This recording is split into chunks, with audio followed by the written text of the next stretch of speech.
আসসালামু আলাইকুম। আমি শাহিদা আক্তার বলছি লন্ডন থেকে। Welcome back to my channel. সবাই কেমন আছেন?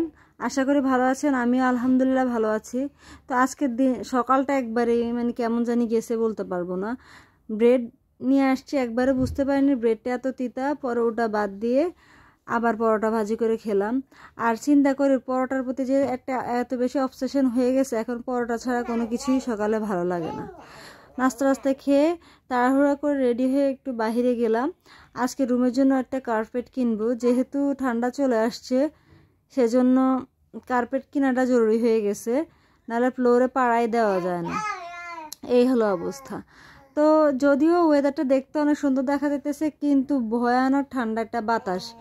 এতদিন গরম উপভোগ করার পরে এখন ঠান্ডাটা অনেক বেশি ফিল হইতেছে।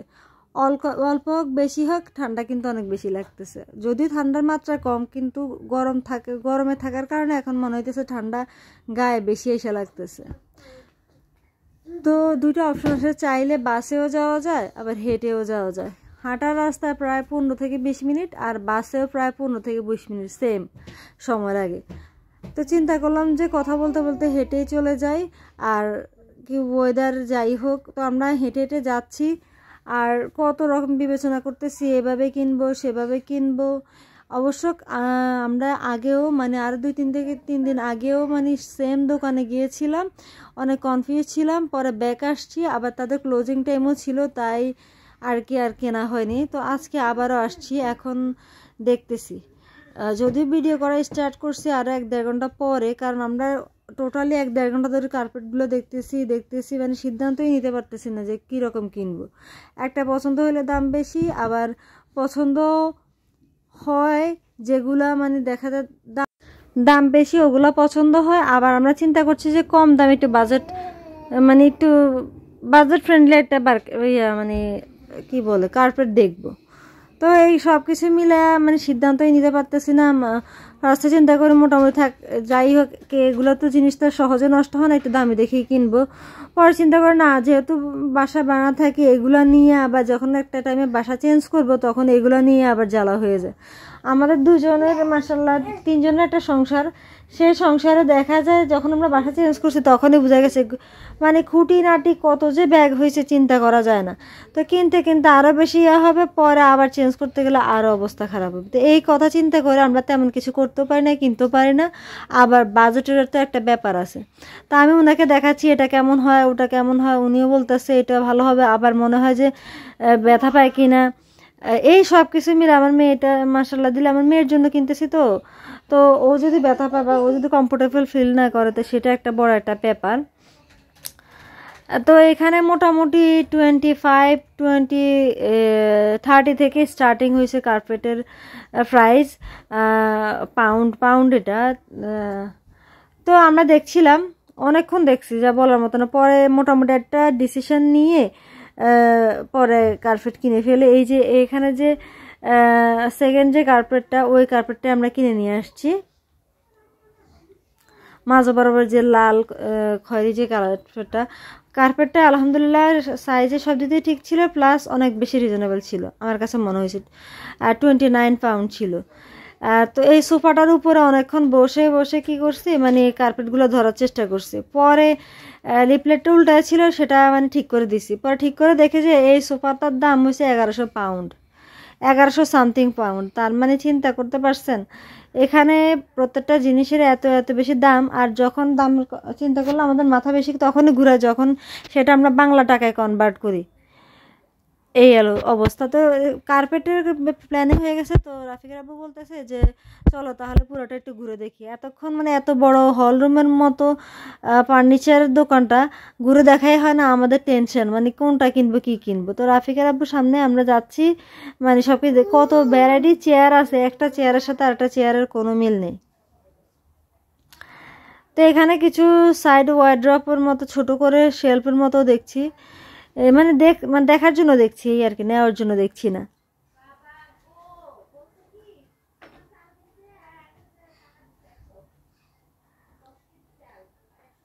ভালোই লাগতেছিল এগুলো দেখতে। এখানে কিছু কিছু আছে কিন্তু সেকেন্ড হ্যান্ড প্রোডাক্ট আছে, আবার কিছু কিছু আছে আপনার নিউ প্রোডাক্ট। তো আগেই বলে রাখি, আমরা যে কার্পেটটা কিনেছি সেটা কিন্তু সেকেন্ড হ্যান্ড কার্পেট। আর যদি নিউ প্রোডাক্ট হইতো তাহলে কিন্তু এটার দাম এত কম হতো না, কখনো হতো না। আর যখন আমি আমার মামির সাথে শেয়ার করতেছিলাম যে মামি এটা 29 পাউন্ড দিয়ে কিনছে, মামিকে কি কিনলা, কেমন কিনলা, মানে এত কম। পরে আমি বলতেছি আপনি অবাক হওয়ার কিছু না, আমরা কিন্তু সেকেন্ড হ্যান্ড কিনছি। তাহলে ঠিক আছে, সেকেন্ড হ্যান্ড অবশ্য দোকান থেকে কিনলে ঠিক আছে, কারণ তারা দোকানে যখন বিক্রি করে সেটা ওইভাবে একবারে পরিষ্কার পরিচ্ছন্ন করে ক্লিন করে দেন বিক্রি করে।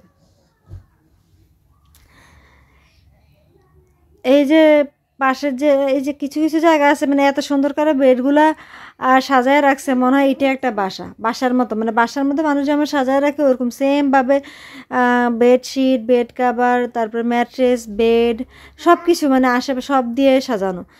এই যে তাকগুলো, এই র্যাকগুলো দেখে আমি এত বেশি অবাক হয়েছি। এগুলা 300,499, মানে অলমোস্ট কি 400 পাউন্ড, 400 পাউন্ড। আমি রাফিকার বুকে দেখাচ্ছি, বলতে দেখেন 400 পাউন্ড এক একটা। এই পরে বলতে হাসতেছে, বলে যাদের অনেক টাকা আছে তারা অবশ্যই নেয়। এই হলো অবস্থা।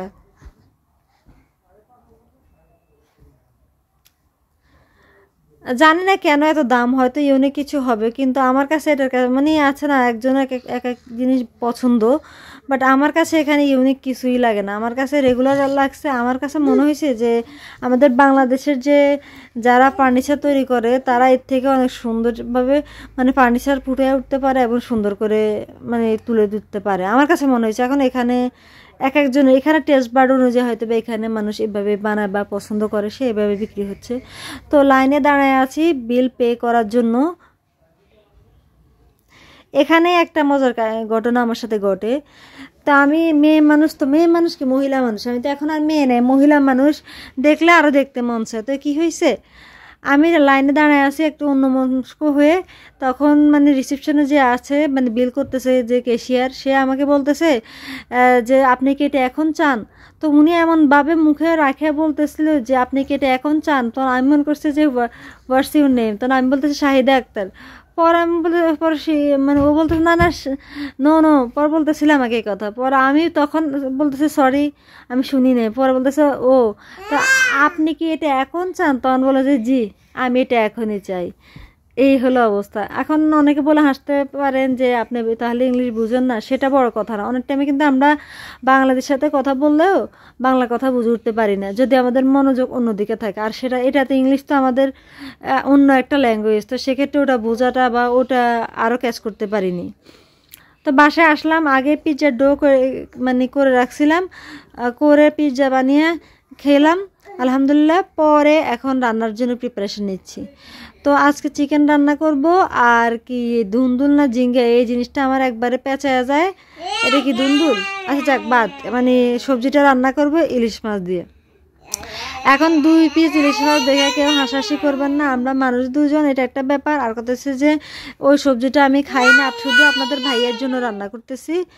উনি বলছে যে ওনার জন্য রান্না করতে, তো আর কি কি করেছি, মশলা কষিয়ে এখন ইলিশ মাছটা একটু কষিয়ে নিয়েছি, পর মাছগুলো উঠিয়ে রেখেছি, পরে ওই মশলার মধ্যে তরকারিটা কষিয়ে নিয়েছি। আর একটু নারকেল মানে নারকেলের গুঁড়া দিতেছি, যেহেতু আমার কাছে ফ্রেশ নারকেল নেই, আর উনি আবদার করছিল যে আমাকে নারকেল দিয়ে রান্না করে দিতে হবে, তো সেটাই মানে নাই মামার থেকে কানা মামা ভালো। তো আমি কি ভয়েস ওভার দিব, আমার সাথে আমার মেয়েও ভয়েস ওভার দিতেছে, সবাই কিন্তু মাশাল্লাহ বলবেন। তো নারকেল দিয়ে একটু নেড়ে চেড়ে নিয়ে আবার ঢেকে দিব। তো অ্যাজ ইউজুয়াল একজন একভাবে রান্না করে, আমি আমার মতো করে রান্না করি, সেটাই। যদি কখনো আপনাদের কাছে মনে হয় যে আপু আপনার রান্নাটা আমরা কমপ্লিট রান্না দেখতে চাই, তাহলে অবশ্যই কমেন্ট করে জানাবেন। ইনশাল্লাহ আমি চেষ্টা করব আমি কিভাবে রান্না করি সেটা আপনাদের সামনে উপস্থাপন করার জন্য। আর এখানে আমি চিকেনও রান্না করেছি, চিকেন রান্না হয়ে গেছে। তো পাশের রুমে মা আমি আবার পেঁপে কেটে সুন্দর মতো দিয়েছে, দেখছেন একসাথে থাকার কতটা উপকারিতা। অপকারিতা তাও আছে, সেটা তো অবশ্যই আছে, বাট উপকারিতা মানে ভালো দিকও কিন্তু আছে। তো পাশের আরেকটা আপু কি করেছে, উনি ফ্রাইড চিকেন, তারপরে শর্মা আর ফ্রেঞ্চ ফ্রাই এনেছে, তো ওগুলোও দিয়েছে। একসাথে থাকার উপকারিতা, পেট আপনার খালি থাকবে না। তো খাওয়া দাওয়া শেষ, আপনাদের ভাইয়া বলছে যে একটা কফি বানাই দিতে, সে আবার স্ট্রং কফি পছন্দ করে। এখন এই বাসায় আসার পর আমার মামি দুজন হয়ে গেছে, আগের মামি পরের মামি। তো সেক্ষেত্রে একটু কনফিউজ হওয়ার মতো। আগের বাসায় যে মামি, ওনার হাতের কফি ফেমাস, মানে যতই করে আমার মনে হয় না ওনার মতো আমি বানাইতে পারি। তাও আপনার মামা যখনই কফি খাইতে মানে আপনাদের ভাইয়া যখনই কফি খেতে চায় তখন বলে যে মামির মতো করে বানায় নিয়ে আসো। তো মামির মতো কি আমার হবে? তো ট্রাই করি, এই আর কি। কফি দিলাম, তারপর ব্রাউন সুগার দিলাম, আর গরম পানি আগে ইন দ্য মিন টাইম গরম পানি করে ফেলছি, গরম পানি দিয়ে দিয়েছি আর কি, সিম্পল হিসাব। পানি একবারে অল্প, মোটামুটি অল্পই, যতটুকু কফির গুঁড়ো দিয়েছি এর থেকে মানে তুলনা করতে গেলে পানি অল্পই। তো সুন্দর মতো দিয়ে নেড়ে চেড়ে তাকে দিয়ে আসতেছি, কাজই এটা, এই আর কি। কাজের তো শেষ নেই। কফি বানাতে বানাতে চিন্তা করতেছি কি করা যায়। পরে চিন্তা করলাম যে ওয়াশিং মেশিনে জামা কাপড়গুলো দিয়ে দিই, তারপরে সেগুলো সুন্দর মতো রাতে ওয়াশ হয়ে যাবে আর কি। দিনের বেলা সকালে উঠে ইনশাল্লাহ এগুলো রোদে দিয়ে দিব। তো যেভাবে চিন্তা করলাম, যেই বলা সেই কাজ। পাউডার দিয়ে দিলাম, পরে জামা কাপড়গুলো দিয়ে দিলাম, দিয়ে এখন ওয়াশিং মেশিনটা অন করে দিচ্ছি। আর এখানে এই জায়গাটা একটা বিরক্তির জায়গা, একই লাইনের মধ্যে 3টা লাইন। যখন যেটা আমি যদি ওয়াশিং মেশিন চালাই তাহলে অন্য কেউ অন্য কোনো কাজ করতে পারবে না। তো সেজন্য চেষ্টা করি, মাঝে মাঝে দিনের বেলাও করি, বাট চেষ্টা করি রাতের বেলায় কাপড় চোপড় ধোয়ার জন্য। তো ওয়াশিং মেশিনে কাপড় চোপড়গুলো ধোয়া হোক। আজকের মতো আল্লাহ হাফেজ।